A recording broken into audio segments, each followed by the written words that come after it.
गांव का नाम था रामपुर। एक हरा भरा, शांत और आत्मीयता से भरा हुआ गांव। गांव के एक किनारे पर कच्ची मिट्टी का एक छोटा सा घर था, जिसकी दीवारों पर समय की मार साफ झलकती थी। उसी घर में रहती थी बूढ़ी अम्मा, सभी के लिए अम्मा। असल नाम था शारदा देवी। उनके चेहरे पर उम्र की झुर्रियां थीं, लेकिन आंखों में एक गहराई थी जो अनुभव और त्याग की कहानी कहती थी। अम्मा रोज सुबह 4 बजे उठती थीं। सबसे पहले तुलसी में पानी देती, फिर आंगन में झाड़ू लगाती और फिर धीरे धीरे चूल्हा जलाकर रोटियां बनाती। उनके हाथों की रोटियों की खुशबू पूरे मोहल्ले में फैल जाती थी। चूल्हे की आंच में सने उन रोटियों में एक माँ का प्रेम घुला होता था। अम्मा का बेटा रघु 35 वर्ष का हो चुका था, घर पर ही रहता था, लेकिन उसका जीवन आलस्य और लापरवाही में बीत रहा था। रघु की एक ही आदत थी, आलस्य। वह काम करने में कतई रुचि नहीं लेता था। खेतीबाड़ी की अच्छी जमीन होते हुए भी वह बस गांव के चबूतरे पर बैठकर हुक्का पीता और इधर उधर की बातें करता रहता। अम्मा लाख कहती, समझाती, डांटती, पर रघु के कानों में जूं तक न रेंगती। अम्मा हर सुबह रघु को उठाने की कोशिश करती। बेटा, सूरज सिर पर चढ़ाया है, कुछ खेत की सुध ले ले। अभी नींद पूरी नहीं हुई माँ, बाद में देख लेंगे खेत। अम्मा चुपचाप रसोई में लौट जाती। उनकी आंखों में चिंता की लकीरें और गहरी हो जाती। वह जानती थी कि अब वह अकेले सब नहीं संभाल सकती, लेकिन बेटे की आंखों में जिम्मेदारी का कोई चिन्ह नहीं दिखता था। गांव की औरतें अक्सर अम्मा से कहती, बहन शारदा, अब तो रघु बड़ा हो गया है, कुछ काम धंधा क्यों नहीं करता? अम्मा हंसती और जवाब देती, समय का फेर है बहन, कभी तो उसकी भी आंख खुलेगी। लेकिन अंदर ही अंदर वह टूट रही थी। जिस बेटे को उन्होंने सीने से लगाकर पाला, वही आज उनकी मेहनत को व्यर्थ समझता था। फिर भी हर सुबह वह नई उम्मीद के साथ उठती, शायद आज रघु बदले। एक दिन जब वह आंगन में तुलसी में पानी दे रही थी, उन्होंने चुपचाप आसमान की ओर देखा और मन ही मन प्रार्थना की, हे भगवान, मेरे रघु की बुद्धि खोल दे, मेरी उम्र अब साथ नहीं दे रही। उनका जीवन जैसे एक प्रतीक्षा बन गया था, एक बेटे के जागने की प्रतीक्षा, एक उम्मीद के पूरे होने की प्रतीक्षा। उस रात अम्मा नींद में बार बार करवटें बदलती रहीं। पुराने दिनों की स्मृतियां उन्हें चैन नहीं लेने देती थीं। अंधेरे कमरे में लेटी हुई उनकी आंखें कभी छत की दरारों को देखतीं तो कभी बीते कल की घटनाओं को। एक आंधी थी जो भीतर उठ रही थी, अतीत की आंधी। कभी वह दिन याद आते जब उनके पति हरिराम जी खेतों में दिन रात मेहनत करते थे। वह मेहनत रंग लाई थी और रामपुर में उनकी गिनती अच्छे किसानों में होती थी। शारदा देवी तब जवान थीं, कंधे से कंधा मिलाकर पति का साथ देती थीं। घर के काम, खेत की देखभाल, बच्चों की परवरिश, सब कुछ सलीके से चलता था। लेकिन फिर एक दिन अचानक एक हादसे ने सब कुछ बदल दिया। हरिराम जी खेत में हल जोतते हुए सांप के काटने से चल बसे। वह दिन अम्मा कभी नहीं भूल सकती। रघु तब 10 साल का था। नन्हे से चेहरे पर भय और शोक की छाया थी। शारदा देवी ने खुद को संभाला, रघु को सीने से लगाया और मन में ठान लिया कि वह अपने बेटे को किसी चीज की कमी नहीं होने देंगी। शुरू शुरू में रघु बहुत समझदार था, पढ़ाई में अच्छा, स्वभाव में नरम। लेकिन जैसे जैसे वह बड़ा हुआ, उसका मन किताबों से हटता गया।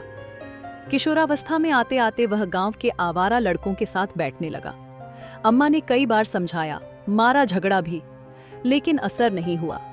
और फिर एक दिन रघु स्कूल से भाग गया। खेत की रखवाली करने के बहाने वह दिन भर दोस्तों के साथ खेलता, गांव की गलियों में घूमता और कभी कभी चोरी छिपे ताड़ी भी पी लेता। अम्मा को पता चलता तो वह रोती, लेकिन वह हार नहीं मानती थीं। उन्होंने सोचा, शायद उम्र का असर है, समझ जाएगा। लेकिन अब 30-35 की उम्र में भी जब रघु नहीं बदला, तो अम्मा के भीतर एक गहरी चिंता घर कर गई थी। उस रात जब रघु देरी से घर आया,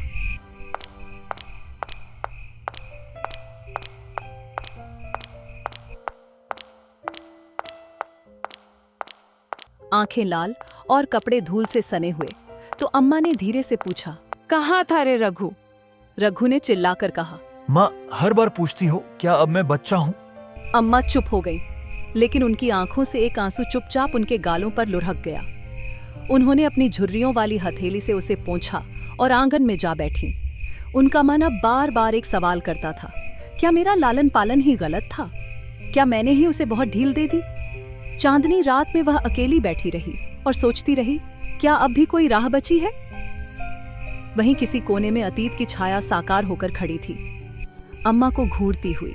रामपुर एक ऐसा गांव था जहां हर किसी को हर किसी की खबर होती थी। खेतों से लेकर कुएं तक, मंदिर से लेकर चबूतरे तक, लोगों की बातचीत का मुख्य विषय अक्सर रघु और उसकी लापरवाही ही होती। गांव के बुजुर्ग, औरतें, बच्चे सब जानते थे कि शारदा देवी कितनी मेहनती हैं और रघु कितना निकम्मा। चबूतरे पर बैठे हुए बूढ़े गंगाराम अक्सर कहते, किस्मत की बात है भाई, शारदा जैसी माँ और ऐसा बेटा। उनकी बातों पर बाकी लोग सहमति में सिर हिलाते। कभी कभी कोई कहता, इतनी जमीन है, अगर रघु थोड़ा भी काम करे तो मजे में रह सकते हैं, लेकिन नहीं, उसे तो बस हुक्का और मस्ती चाहिए।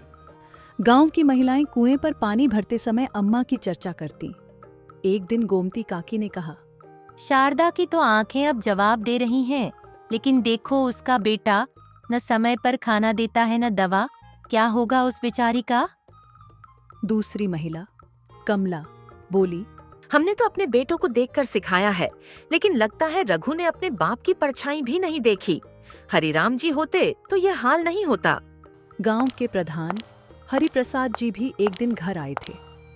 अम्मा के पैर छूकर बोले, स्विंग, अम्मा रघु को समझाइए, गांव में योजना आई है, जमीन पर काम हो सकता है, अगर वह चाहे तो उसे काम मिल सकता है। अम्मा ने धीरे से कहा, बेटा, कोशिश तो हर रोज करती हूँ, लेकिन अब लगता है किस्मत ही रूठी हुई है। हरिप्रसाद जी ने कहा, नहीं अम्मा, आप हिम्मत मत हारिए, पूरे गांव में आपकी इज्जत है, हम सब चाहते हैं कि रघु कुछ बने, कुछ करे। इन बातों का रघु पर असर नहीं होता था, लेकिन धीरे धीरे गांव वालों की सहानुभूति अम्मा के प्रति और आलोचना रघु के प्रति बढ़ने लगी थी। रघु जब भी किसी के सामने से निकलता तो कुछ कानाफूसी जरूर होती। वही है ना शारदा का बेटा? अरे वही जो सारा दिन आवारागर्दी करता है। इन कानाफूसियों से रघु को झुंझलाहट होती थी, लेकिन वह उसे बाहर गुस्से में निकालता था। कभी घर की दीवार पर लात मारता, कभी अम्मा से उल्टी सीधी बातें कहता। लेकिन गांव की एक हवा थी जो अब बदलने लगी थी। कुछ किसान रघु से कटने लगे थे, बच्चे उसका मजाक उड़ाते और औरतें उसे ताना देती। शायद यह वही समय था जब बदलाव की कोई चिंगारी भीतर कहीं जन्म लेने लगी थी, धीमी मगर मौजूद। गर्मी का मौसम था, लू चल रही थी और खेतों की मिट्टी तक तप रही थी।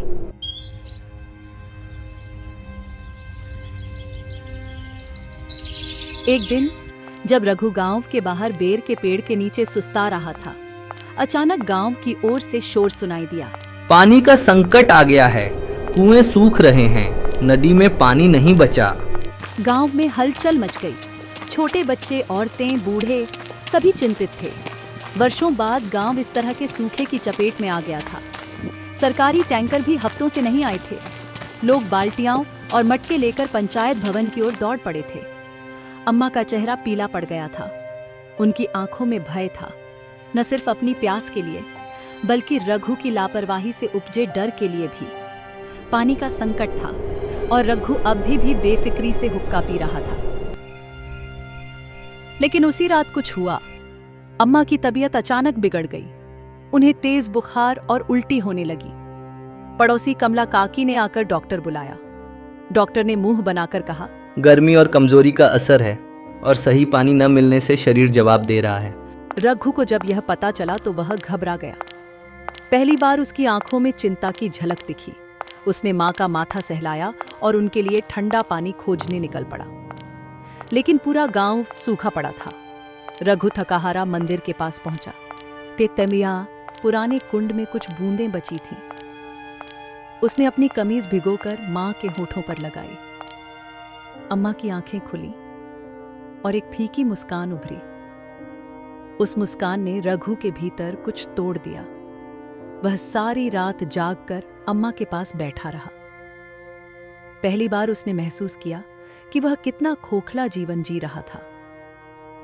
पहली बार उसने अम्मा की सांसों में अपनी जिम्मेदारी महसूस की। संकट ने पहली बार उस तक अपनी आहट पहुंचाई थी और शायद इसी में बदलाव की शुरुआत छुपी थी। मंदिर के पास पुराना कुआं था जिसे वर्षों से इस्तेमाल नहीं किया गया था।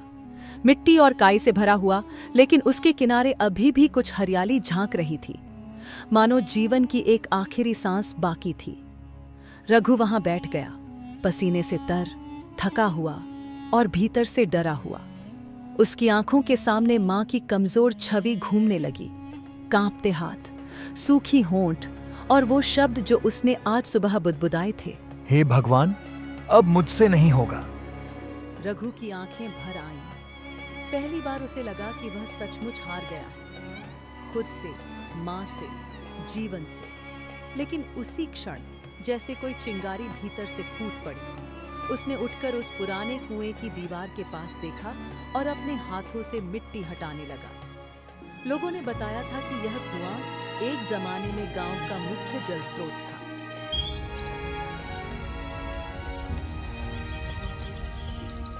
अगले दिन सुबह गांव वालों को एक अनोखा दृश्य देखने को मिला। रघु अकेला, बिना किसी को कहे, झाड़ू और बाल्टी लेकर मंदिर के कुएं की सफाई में जुटा हुआ था। कुछ लोगों ने हंसकर कहा, अरे ये चमत्कार कैसे हो गया? लेकिन जब उन्होंने रघु की आंखों में गहराई से देखा तो वहां हंसी नहीं, एक अजीब सी दृढ़ता थी। दिन रात रघु कुएं की सफाई में लगा रहा। गांव के कुछ नौजवान उसकी मदद को आए। 3 दिन बाद जब पहली बार कुएं से बाल्टी में थोड़ा सा साफ पानी निकला, रघु ने वह पानी सीधे घर ले जाकर अम्मा के होठों से लगाया। अम्मा की आंखें खुलीं, थकी हुई, लेकिन उसमें चमक थी। उन्होंने धीरे से कहा, रघु। रघु ने सिर झुकाया और धीरे से कहा, मां, अब सब कुछ बदलूंगा। बहुत देर कर दी पर अब और नहीं। अम्मा की आंखों से आंसू बहने लगे, लेकिन इस बार ये आंसू दुहक के नहीं, आशा के थे। अब रघु दिन भर काम करता, खेतों में, कुएं के पास, पंचायत भवन में। वह अब पंचायत से योजनाएं पूछने जाता, खेत की मेड़ ठीक करता और सबसे पहले सुबह मां के लिए खाना बनाता। गांव के लोग चकित थे। जिसने कभी एक कुल्हड़ पानी न भरा हो, अब वह दूसरों को पानी पिला रहा था। बदलाव की शुरुआत हो चुकी थी, न सिर्फ रघु के जीवन में बल्कि रामपुर के इतिहास में भी। जहां कभी एक मां बेटे की राह देखती थी, अब एक बेटा मां के हर कदम का सहारा बन रहा था। रघु देर रात घर लौटा। मां अचेत पड़ी थी, उनका शरीर बुखार से तप रहा था। अम्मा की हालत देखकर रघु के हाथ कांपने लगे। उसने मां की पलकों को छूकर देखा, गर्म और नमी से भरी हुई। उनकी सांसें उखड़ती जा रही थीं। पहली बार रघु को एहसास हुआ कि वह मां जिसे वह अब तक सिर्फ एक मौजूदगी मानता रहा, वह एक दिन हमेशा के लिए चुप हो सकती है। उस रात का सन्नाटा रघु के अंदर तक उतर गया। चूल्हा बुझा पड़ा था, आंगन में पसरा सन्नाटा बोल रहा था और मां की हर सांस रघु के हृदय में कोई सुई चुभो रही थी। अचानक उसे याद आया, बचपन में जब उसे बुखार आता था, मां कैसे गोद में लेकर रात भर जागती थी, कैसे वह अपने हाथों से ठंडी पट्टियां रखती थी, और जब वह रोता था तो कहानियां सुनाते सुनाते खुद भी रो पड़ती थी। उसने खुद से पूछा, मैंने मां के लिए क्या किया? कमरे की दीवारें गवाह थीं उसके वर्षों के निकम्मेपन की। हर सुबह जब मां तुलसी में पानी देती, वह देर तक सोया रहता। हर दोपहर जब गांव हंसी उड़ाता, वह हुक्का फूंकता रहता। लेकिन आज जब मां की आंखें खुल नहीं रही थीं, तो एक भयानक डर ने उसे घेर लिया। रघु मां के पास बैठ गया। उसकी आंखों से आंसू बहने लगे, बिना रोक टोक। वो आंसू पश्चाताप के थे, शर्म के थे और शायद पहली बार प्रेम के भी। उसने मां का हाथ थामा और फुसफुसाया, मां माफ कर दे, मैं बदल जाऊंगा। बस एक बार आंखें खोल ले मां। रघु पूरी रात मां के पास बैठा रहा। वह बार बार उनके माथे पर ठंडी पट्टियां रखता, पंखा झलता और कभी कभी भजन गुनगुनाने लगता, जैसे मां गाया करती थीं। सुबह की पहली किरण जब आंगन में गिरी तो रघु ने देखा अम्मा की आंखें धीरे धीरे खुल रही थीं। वो मुस्कुराईं, कमजोर लेकिन संतोष से भरी हुई मुस्कान। तू जाग गया बेटा। उन्होंने धीमे से कहा। वो शब्द नहीं थे, जैसे कोई वरदान था। रघु ने माँ का हाथ चूमा और बोला, अब माँ तेरे लिए जीऊंगा, तेरी मेहनत की लाज रखूंगा। सूरज की पहली किरणों ने जब आंगन में झांकना शुरू किया तो वह सुबह कुछ अलग सी लग रही थी। हवा में हल्की ठंडक थी, लेकिन उसमें एक ताजगी घुली हुई थी, जैसे कोई नई उम्मीद ले आई हो। चूल्हे की राख अब भी ठंडी थी, लेकिन उसके पास बैठी बूढ़ी अम्मा की आंखों में पहली बार शांति की रेखा थी। पिछली रात रघु बहुत देर तक अम्मा के पास बैठा रहा था। उसने माँ का हाथ थामकर कहा था, माँ अब और नहीं, अब सब कुछ बदलूंगा। और पहली बार अम्मा को लगा कि ये शब्द हवा में नहीं, दिल से निकले हैं। उस सुबह रघु सबसे पहले उठा, न चबूतरे पर गया, न हुक्का जलाया। उसने पहली बार आंगन में झाड़ू लगाई, तुलसी में पानी दिया और रसोई में जाकर माँ के लिए चाय बनाई। भले ही उसमें चीनी ज्यादा और पत्ती कम हो गई थी, लेकिन उसमें बेटे का प्यार जरूर मिला था। अम्मा ने चाय का प्याला थामते हुए रघु को देखा। उसकी आंखों में आश्चर्य और अपनापन एक साथ चमक रहे थे। ये सब तूने किया? अम्मा ने पूछा। रघु मुस्कराया। अब रोज करूंगा माँ, अब तुझे आराम करना है। वहीं से उस नई सुबह की शुरुआत हुई, जहां रघु ने पहली बार जिम्मेदारी का स्वाद चखा और अम्मा ने राहत की सांस ली। रघु ने अगले ही दिन गांव के प्रधान हरिप्रसाद जी से मुलाकात की और जमीन के सरकारी योजना में काम की इच्छा जताई। प्रधान जी ने पहले तो हंसते हुए पूछा, तू सच में करना चाहता है काम? लेकिन जब रघु की आंखों की संजीदगी देखी तो उनका चेहरा गंभीर हो गया। ठीक है रघु, मैं तुझे मौके दिलाऊंगा, लेकिन मेहनत में कोताही नहीं चलेगी। प्रधान जी बोले, मेहनत ही तो करनी है प्रधान जी, अब तक जो नहीं किया उसका पछतावा है। रघु ने कहा। गांव वालों ने जब रघु को खेत में हल चलाते, नाली साफ करते, पंचायत की बैठकों में भाग लेते देखा तो एक हलचल सी मच गई। कुछ ने पहले ताना मारा, नाटक कर रहा होगा। पर धीरे धीरे सबकी धारणा बदलने लगी।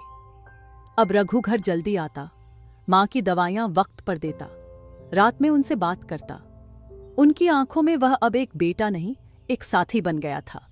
एक शाम जब गांव के मंदिर में भजन का आयोजन हुआ तो अम्मा को रघु खुद साइकिल पर बैठाकर वहां ले गया।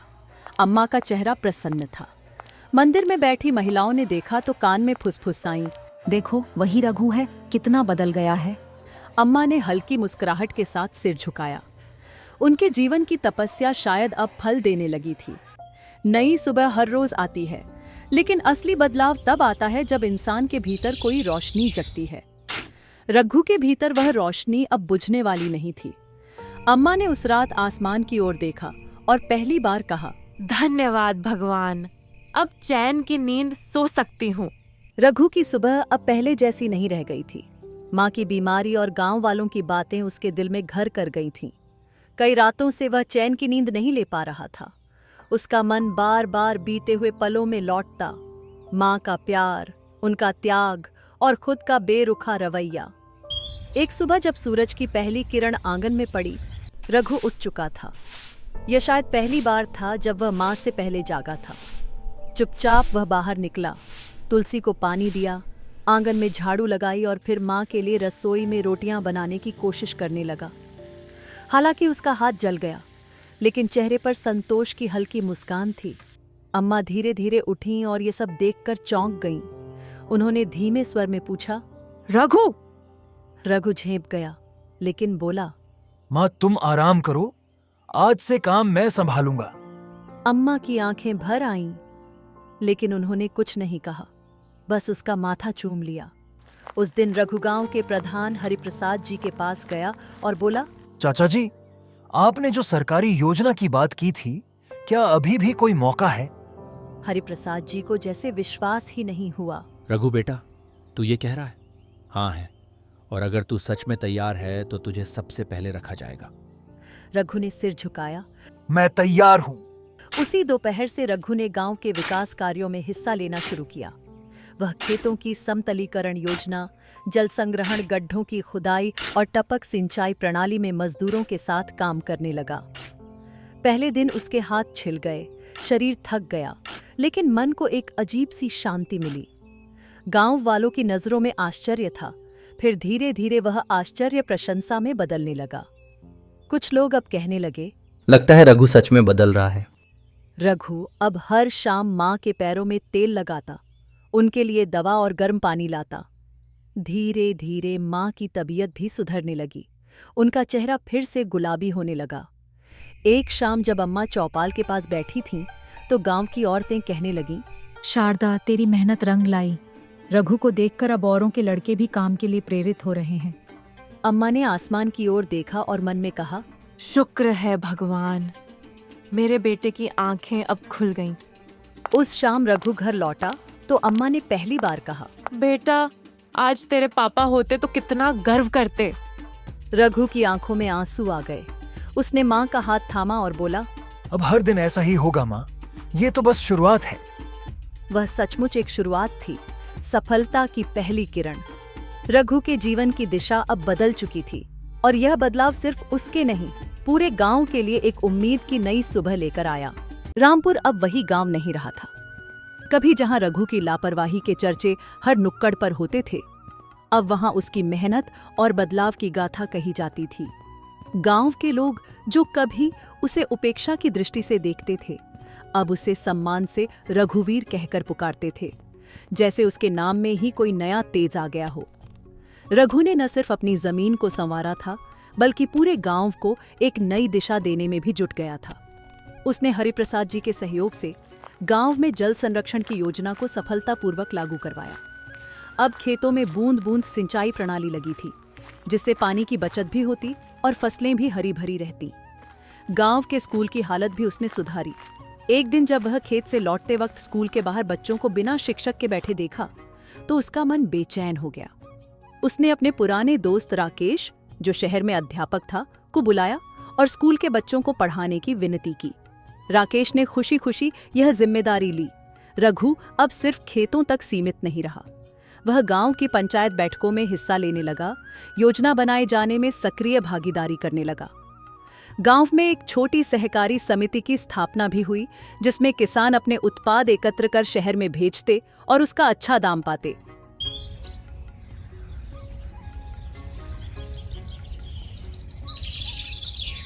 एक दिन जब जिला कलेक्टर निरीक्षण के लिए गांव आए, तो उन्होंने गांव के बदलते स्वरूप को देख बहुत प्रसन्नता जाहिर की। उन्होंने कहा, रामपुर अब आदर्श गांव बनने की ओर अग्रसर है, और इसका श्रेय उस युवा को जाता है जिसने अपने जीवन को बदला और गांव को भी बदल दिया।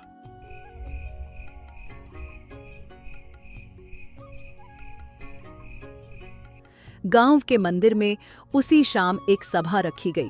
प्रधान हरिप्रसाद जी ने सबके सामने रघु को मंच पर बुलाया और कहा, आज हम सबके बीच वह बेटा खड़ा है जिसे कभी लोग तिरस्कार की दृष्टि से देखते थे, लेकिन आज वह गांव का गौरव बन चुका है।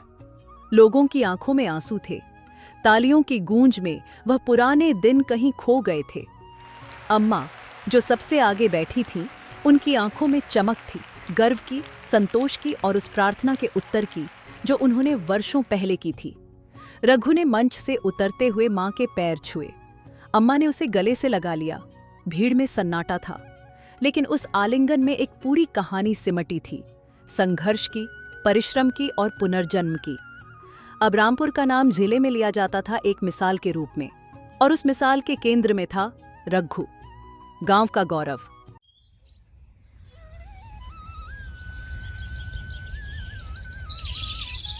वह सुबह कुछ अलग थी।